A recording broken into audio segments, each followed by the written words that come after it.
হ্যাঁ দোস্ত মুই তো চা বেলাস থুই আসলুম তুই এলা বেটে তুই তো না করলে মুই তো বুঝলুঙে না হয় যে আমরা এইভাবে মোর চা গুলে শেষ করে দিল আমরা গুলে এইভাবে মোর চা গুলে বাড়ি করে খেললে দোস্ত। বন্ধু তোকে মনে আছে তুই বলে সালাকে সালাক এখন দেখো তুই বোকার বোকা তা না হলে মাঝে কোনোদিন মস্ত কাজ চা খায় রে বোকা। বন্ধু এখন তাহলে কি করা যায় ঘটনাটা তা কত দেখি বাপে যদি আসি দেখে মহিষের কাছে চা নাইন খোয়াং তাহলে তো ভেজাল মোর যে কপালে কি আছে মুই তো কিছুই বুঝবে লাসুং না। এই চেহারা কত মানুষের কাছে চা খাবার এই যে কত কি করলে না করে মানুষের যদি চা না খাওয়ায় সেই মানুষের কোনোদিন হইবে উন্নতি হইবে একটু রস টস না থাকলে মানুষের কাছে কেমনে কেমনে বড় হয় আর ভালো মানুষ হইবে কিভাবে হাইব্রিড জাতের মানুষ গাললে কি খালি হইবে যত্ন নেওয়া লাগবে না এই চেহারা তো পুড়িয়েছে না দেখা লাগবে নিজেকে তদারকি করা লাগবে কি করিল না করিল দেখিয়েছি যায়। বন্ধু তারা তুই বুঝতে পারছিস রে বন্ধু বলে বলে আসে না বেরি সারা সামনে আসে না ধরা ধরা বলে পানি ভালো করে ঘুরিয়ে এগুলা পায় আর বিস্তার করে করে দেওয়া লাগবে তাহলে গাছ বড় হবে। ও বন্ধু এই দেখ কই চা খাওয়া হ্যাঁ মুই তো এতদিন বোঝঙে নাই আর ওমরা গুলে আসি এবার ফাও ফাও চা খায়া গেল। হ্যাঁ ব্যাপারটা বুঝছি এখন এবার বুদ্ধি দেয় আর চা খায় খায় তোর দেয়া মারছি গেছে।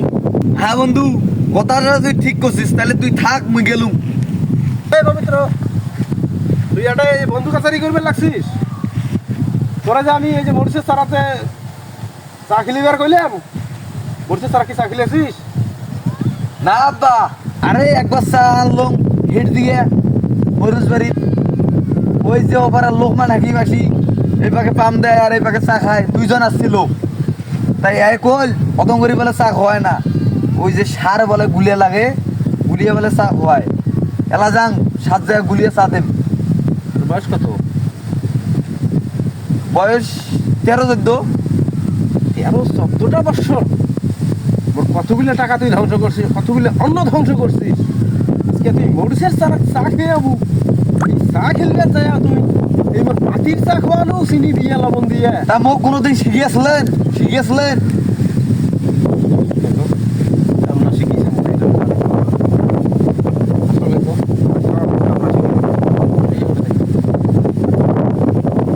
তো করে বেশ নয় দশ কে বাবা তো কম শিখেছে না হ্যাঁ তাহলে ঠিক আছে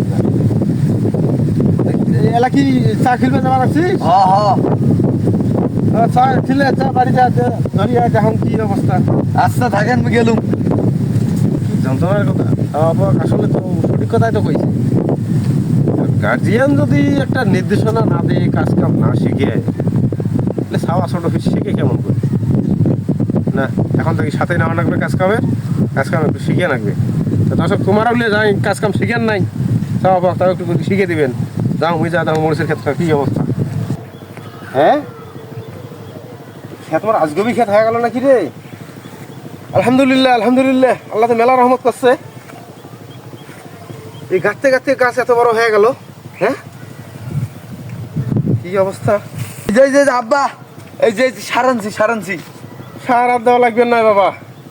এই দেখ আল্লাহ রহমত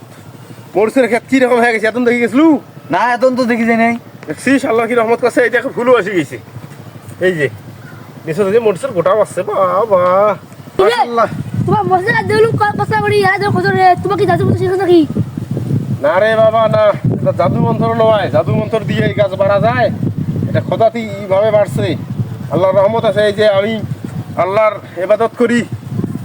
আল্লাহর কাছে প্রার্থনা করি আল্লাহ ধন সম্পদ বাড়ে দাও এই আবাদ করি ক্ষেতের রহমত বাড়ে দাও খেতে অনেক বেশি ফলমূল